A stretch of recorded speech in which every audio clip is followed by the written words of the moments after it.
So good afternoon students. Marketing of services के last lecture में अपन ने देखा था मार्केटिंग स्ट्रेटेजी बनाना फाइनेंशियल सर्विसेज में बैंकिंग की और इंश्योरेंस की। आज अपन बात कर रहे हैं हेल्थ सर्विसेज की। हेल्थ केयर सर्विसेज में जैसे आपके डॉक्टर केयर के, नर्सिंग केयर के, वॉलंटरी या फिर कोई क्रिटिकल केयर स्पेशलिस्ट, इन तरह की सर्विस आ जाती हैं जो कि हेल्थ संबंधित होती हैं। सो इसको पहले हमने सेगमेंटेशन किया है। सेगमेंटेशन सबसे पहले अपन ने पेशेंट वाइज किया है। पेशेंट भी अपने डेमोग्राफिक में, साइकोग्राफिक में और यूसेज पैटर्न के बेसिस पे लिए हैं, यानी एज के बेसिस पे या फिर साइकोग्राफिक यानी बिहेवियर के बेसिस पे लिया है, और कैसे वो कंजम्पशन करते हैं अपने हेल्थ केयर की मेडिकल मेडिसिन का, उस बेसिस पे। और दूसरा लिया है अपन ने मार्केटिंग प्रैक्टिसेस यानी कॉम्पिटिटिव पोजीशनिंग, कॉम्पिटिटर्स को देखते हुए how we have a advantage in terms of competitors, और फुल सर्विसेज या पार्शलिटी बेसिस पे या फिर पेमेंट प्लान, इन बेसिस पे मार्केट को सेगमेंट कर सकते हैं। और यदि अपन 7 पीस की बात करते हैं तो 7 पीस में प्रोडक्ट हमारे पास जैसे नॉर्मली हेल्थ केयर में तो जो आपके इक्विपमेंट्स हैं, चाहे वो आईसीयू हो, चाहे वो ईसीजी मशीन्स हो, या क्रिटिकल किट्स जैसे आजकल चल रही हैं पीपीपी करके, ऐसी हमारे लिए प्रोडक्ट्स जो हैं कॉम्पिटिटिव एडवांटेज के तौर पे हमारे लिए काम करती हैं इन टर्म्स ऑफ प्रोडक्ट।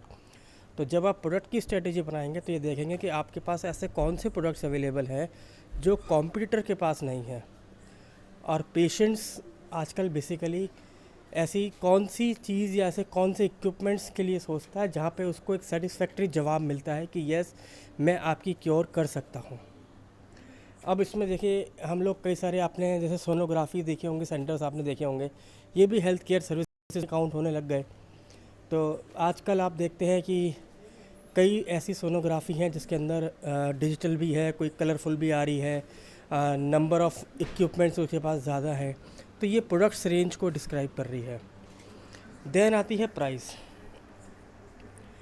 तो ये प्राइस इम्पॉर्टेंट फैक्टर इसलिए है क्योंकि पेशेंट को हम डेमोग्राफिक पे देख रहे हैं, तो एज वाइज भी देख सकते हैं। तो एज में अगर हम हेल्थ वाइज देखें तो कंपैरेटिवली जो ओल्डर पर्सनस हैं उनके चांसेस ज़्यादा हैं इल होने के।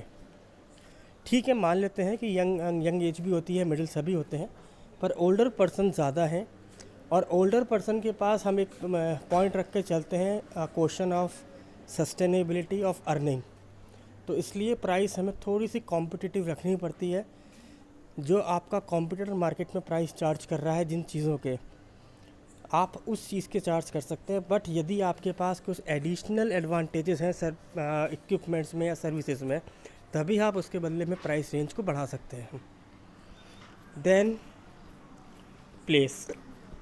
देखिए, प्लेस के टर्म्स में which is approachable by every patient, चाहे वो अर्बन एरियाज़ में हो, चाहे वो रूरल एरियाज़ में हो। अगर रूरल एरियाज़ में आ रहे हैं तो वो आपके हेल्थ केयर सर्विस तक ईज़िली पहुंच सकें।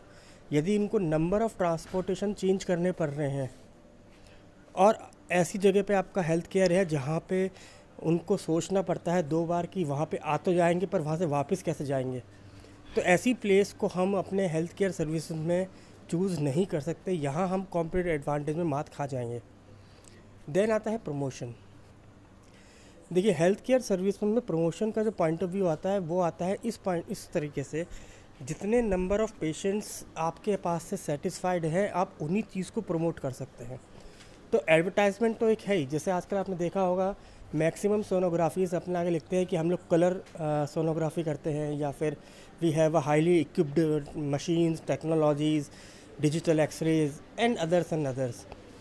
तो जितना आप उसको प्रमोट करेंगे एडवर्टाइजमेंट के थ्रू, वो तो है ही एक मीडियम, बट आप वर्ड ऑफ माउथ पब्लिसिटी को भी यूज़ कर सकते हैं। इसके अलावा आप मार्केटिंग स्ट्रेटजी में क्या कर सकते हैं, आप स्पॉन्सरशिप कर सकते हैं। तो या आप प्रमोशन में कहीं कुछ क्या कर सकते हैं, पैकेजेस ऑफ़र कर सकते हैं for the patients, number of patients, तो वो भी आपके लिए यूज़ में आ सकता है। देन हम बात करते हैं प्रमोशन के बाद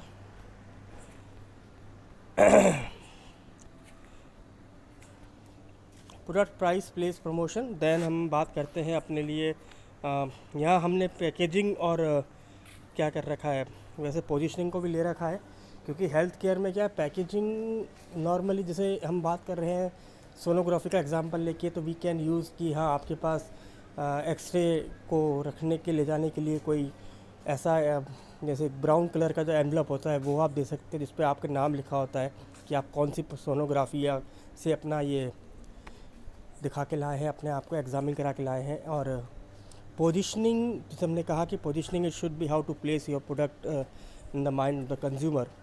तो इसमें आप अपने पोजिशनिंग के अंदर कॉम्पिटिटिव एडवांटेज ही हमें मेजर इसमें कंसर्न करना है। जैसे इसके अलावा हम बात कर सकते हैं पीपल। हेल्थ केयर में again major important part play करेगा पीपल, यानी वो टेक्नीशियन या असिस्टेंट्स या लेब ऑपरेटर्स जो कि आपकी उसमें हेल्थ केयर में काम कर रहे हैं, क्योंकि कस्टमर जो आपके पेशेंट हैं उनके साथ डीलिंग उन्हीं की ज़्यादा है, और उनका बिहेवियर, उनका अप्रोच, उनकी पोलाइटनेस, ये सारी चीज़ें एक पेशेंट के साथ साथ उसके रिलेटिव जो उसके साथ आ रहे हैं उन पे भी इम्पैक्ट डालती है। तो यदि वो टेक्निकली हाई क्वालिफाइड होंगे और नॉलेजेबल होंगे, क्योंकि पेशेंट जब आता है तो रिलेटिव जो होते हैं पेशेंट के साथ स्ट्रेस होता है, एक पैनिक सिचुएशन होती है जिसके अंदर सभी लोग स्ट्रेस में हैं, और वहाँ पे अगर आपके एम्प्लॉई उनसे पोलाइट से बात करते हैं, उनसे अप्रोच इस तरह से करते हैं कि उनको थोड़ा रिलैक्स फील होता है, तो वो थोड़े से सेटिस्फैक्शन या कंफर्ट जोन में जाते हैं। देन प्रोसेस, अगर आप प्रोसेस भी लेना चाहें तो प्रोसेस की कंडीशनिंग में हम यहाँ बात कर सकते हैं उनसे, जिस भी चीज़ के लिए पेशेंट आपके पास आ रहा है हेल्थ केयर में, यदि इसकी प्रोसेसिंग की टाइमिंग आप कम से कम करें। जैसे आजकल हम देखते हैं नॉर्मली रिपोर्ट्स बहुत जल्दी आने लग गई हैं। नॉर्मली आज से अगर आप एक डिकेड पहले या 2 डिकेड पहले बात करें तो जब भी कोई आदमी रिपोर्ट लेने जाता था उसको 2 दिन, 3 दिन, 4 दिन वेट करना पड़ता था। पर ड्यू टू अब टेक्नोलॉजी आपके पास रिपोर्ट्स बहुत जल्दी आती है, यहाँ तक कि अगर आप ब्लड सैंपल्स भी भेजते हैं तो उनकी रिपोर्ट भी बहुत जल्दी आपके पास आ जाती है। तो प्रोसेस के अंदर आप ऐसी यूज़ कर सकते हैं जिसमें पेशेंट का टाइम भी बचे और उसके कॉस्ट भी कम से कम इनकर्ड हो सके। देन हम बात करेंगे यहाँ पे अगेन, ऐसे ही हम अगर हॉस्पिटैलिटी सर्विस की बात करें तो हॉस्पिटैलिटी को हमने वही सेगमेंट किया है on the basis of food and beverages, on the basis of hotel and restaurant, और on the marketing of travels and tours. तो ये हॉस्पिटैलिटी में हम सबसे पहले जो बात करेंगे वो करेंगे हम ट्रैवल इंडस्ट्री की। ट्रैवल इंडस्ट्री में हमने सेगमेंटेशन किया है on the basis of 3, on the basis of rail transport, on the basis of road transport और on the basis of air transport. Ship की बात कर सकते हैं, पर इंडिया में शिप जो है वो कुछ जगहों पे यूज़ हो सकता है, तो कॉमन जो लिया है हमने उसको काउंट किया है। ऐसे ही प्रोडक्ट की बात करते हैं।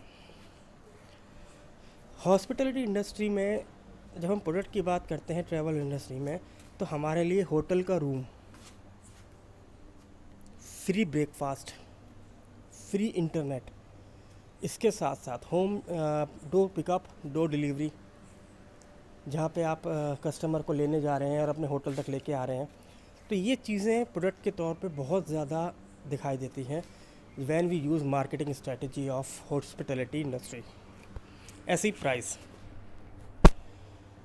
प्राइस क्योंकि जब आदमी हॉस्पिटैलिटी इंडस्ट्री के अंदर कस्टमर आता है तो उसको एक रिलैक्सेशन जोन चाहिए, वो कुछ रिलैक्स होने आया है, तो हम उसको कुछ पैकेजेस देते हैं। क्योंकि नॉर्मली हॉस्पिटल इंडस्ट्री में कोई पर्सन अगर चाहे 1 डे कॉन्फ्रेंस पे आए, चाहे फैमिली गेट टुगेदर हो, चाहे फैमिली रिलैक्सेशन हो या पिकनिक हो, या फैमिली के साथ वो इन्जॉय एंटरटेन करने आया है, तो वहाँ हर पॉइंट ऑफ व्यू पे वो ये मांग के चलते हैं कि उसको जितना ज़्यादा आप अच्छा पैकेज और प्राइस ऑफ़र करेंगे, वो नेक्स्ट टाइम दोबारा आपके पास या आपकी हॉस्पिटैलिटी के अंदर वो आपसे जुड़ेगा और उतनी ही अच्छी पब्लिसिटी भी करेगा।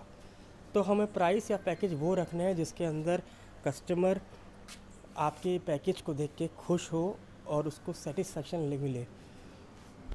प्रमोशन की अगर हम बात करते हैं, सर होटल इंडस्ट्री के अंदर प्राइस ही हमारा सबसे बड़ा प्रमोशन टूल है।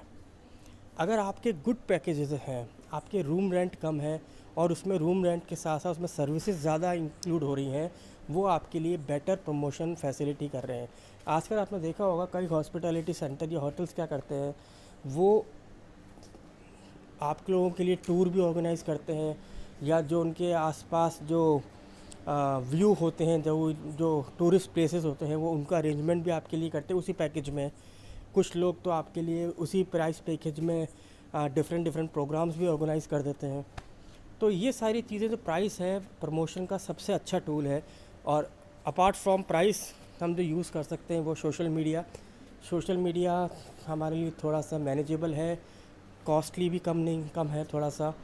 और सबसे अच्छी बात यह है कि हम इंडिविजुअल कस्टमर सेगमेंट को फोकस कर सकते हैं इन द प्रमोशन टूल। आपने कई सारे सुने ही होंगे सर्विस सेंटर्स, जैसे मेक माई ट्रिप है या कई सारे हैं। तो ये टूर ऑर्गेनाइज़र्स भी हैं जो आपके लिए काम करते हैं। तो आप इनके थ्रू भी क्या कर सकते हैं, अपनी प्रमोशन एक्टिविटीज़ करवा सकते हैं। Then place refer to the location where the customer by the collection of services. तो सबसे बड़ी बात तो यह है, प्लेस वहाँ पे है जहाँ पे कस्टमर को कन्वीनियंस हो रही है। जैसे आज एक पर्सन मेट्रो में बैठा है, मेट्रो सिटी में दिल्ली में बैठा है, और वो राजस्थान के किसी ऐसी प्लेस पे एक पर्सन से बात करता है कि मैं आपका टूर पैकेज ऑर्गेनाइज़ करवा सकते हैं, और वो आपसे एक सर्विस लेता है टूर पैकेज की, टूर एंड ट्रैवल्स की। तो सबसे बड़ी बात यह है कि पेमेंट डिजिटली में उसको थोड़ा डर लगेगा, क्या पता सर्विसेज कैसी होंगी।